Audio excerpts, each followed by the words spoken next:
Hey guys, welcome to another video from Historic Militaria. Today we're going to be looking at the Japanese Type 91 fragmentation grenade. And these are pretty interesting grenades. They were able to be used both as a hand-thrown grenade and also in the Type 89 knee mortar, which was basically a grenade discharger, and also as a rifle grenade. So now, unfortunately, a lot of those elements are pretty rare and don't have access to them, but we can definitely take a look at this example, which is actually outfitted for use in the knee mortar or Type 89 grenade discharger. And we'll kind of go through how it works and the pros and cons. There weren't a lot of pros of these, a lot of cons, a lot of issues, and the Japanese, by actually the start of World War II, had kind of relegated its use to reserve forces and use in China, and I believe the Japanese naval landing forces use some of these as well. But anyway, it's a standard serrated cast iron body, so you can tell right away this is going to be a defensive grenade.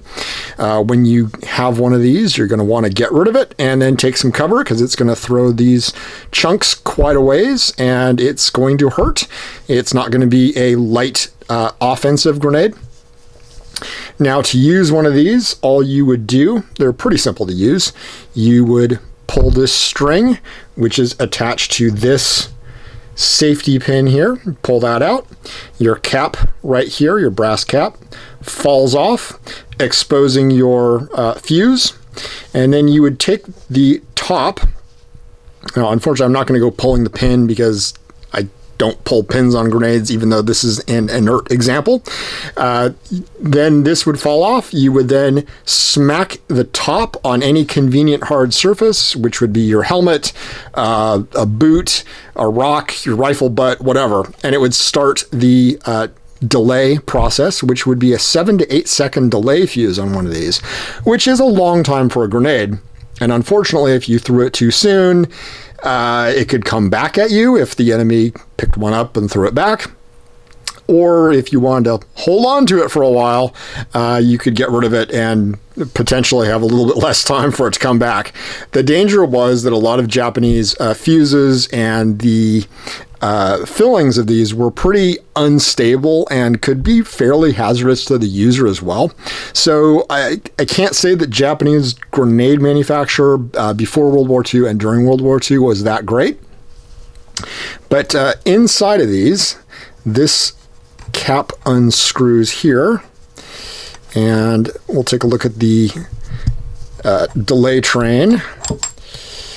Just a copper tube, which would have been your delay train essentially, and your grenade body, which obviously on this one is empty.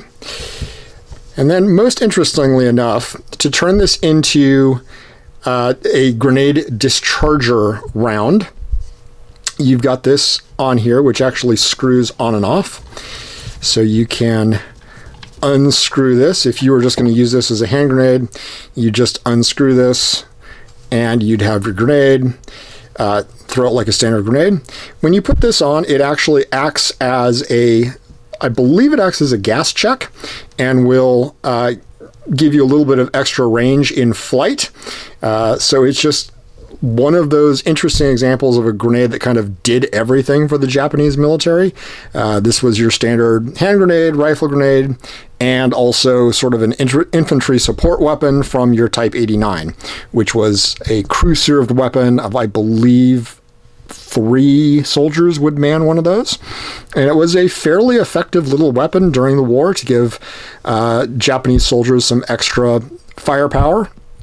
And it was used to good effect, and these were sort of the standard munition for that at the time, although it did use modified mortar rounds as well, which was a 50 millimeter mortar round. So just one of the more interesting Japanese grenades, and we'll take a look at other ones in future videos. But remember to like and subscribe, and if you are interested in all things military, watch the channel, and we'll keep coming up with interesting stuff for you. Thanks for watching.